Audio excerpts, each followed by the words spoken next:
O te whaatalo whātu I lau whaafonga angai le nei fo I tae au, alo mai o talo le asunga fua. E o mai le taimi nei, e le o pisa te le mai le kai ngora, po le ale tono o whale o le mālo na whaaleangai nei lo longa I le amatanga o le tausanga. Te fulu masina le o mai iai, ma ele o mausali lava po o fea awhai iai le tusa ma le lua a fe whale o le kai ngora. Le olo o au fia I ma le lua se lau ma le 5 whale I au kilani I saute, po o whale nei mangele na wha maolo siona ave e se maita ngata o na ua le saunga le mu.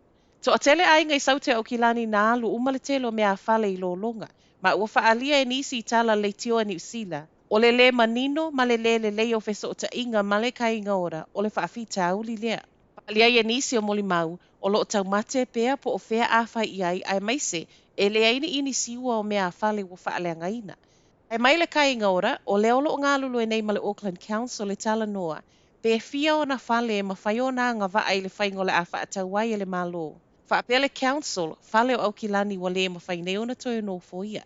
I ta ei reporti, e le o au fia I whale le kai ngora I le lisi o whale o lo wa ai iai le Auckland Council.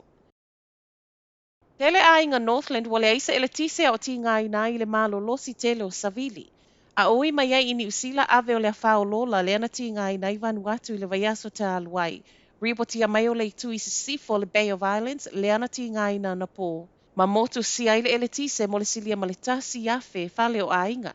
Whaapea fo I vaenga I mātua au kilani. Ma e le I mawhaiona wha amauti no mai le Victor pe fia sa o le au whai o a inga na a fia.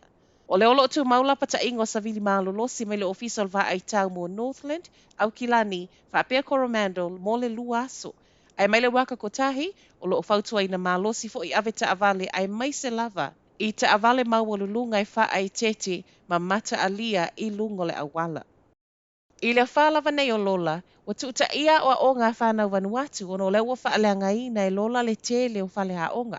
Silia ma le 15 afe whanau haonga o wha maunia mai. Ele matanga luenga o haonga I Vanuatu, o leo le a malo loa o haonga o na ua le aini whale haonga.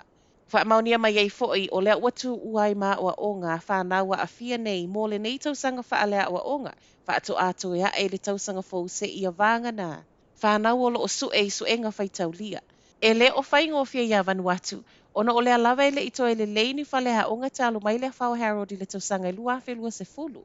Ma o lea na toe sau lava lola, ele I umo na toe sui luva o wha malama ma o lea ua toe o uma I lalo. Wa ngā lulu e neil matanga luenga wa haonga I sa ilia ma toe fitu unai no foanga e whai aiso enga ai maise o le wa ai le mawhai o nā o onga mai whanau mai le whale. Wa amata I le so whai ngā malanga le company wa alele le United Airlines, le ele ai le vau au kilani ma Los Angeles I Amerika. O le awauli o le so e tu uai au kilani, malana ulwa I pasese ma e tatala I mawhai ngā malanga e tolu I le vaiaso. Wha moe e si I lunga I le wha, I le masino te sema. Mai le kamupani wa lele o se fia fianga le mawhaiona wha lautele mai I New Zealand wana au nanga, ai mai se ai o le maketi. O le a mata I au kilani, wha moe e o atu le masino te sema, wa tatala whai ngā malanga tu sa o mai kala I estete anga I atu le malo telo Amerika.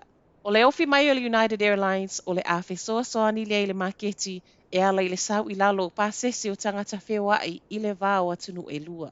Matala whaai u, na ave le whale mai se tūlanga ti ngā ina se tasi na momo e le malafoni I au kilani ana nafi.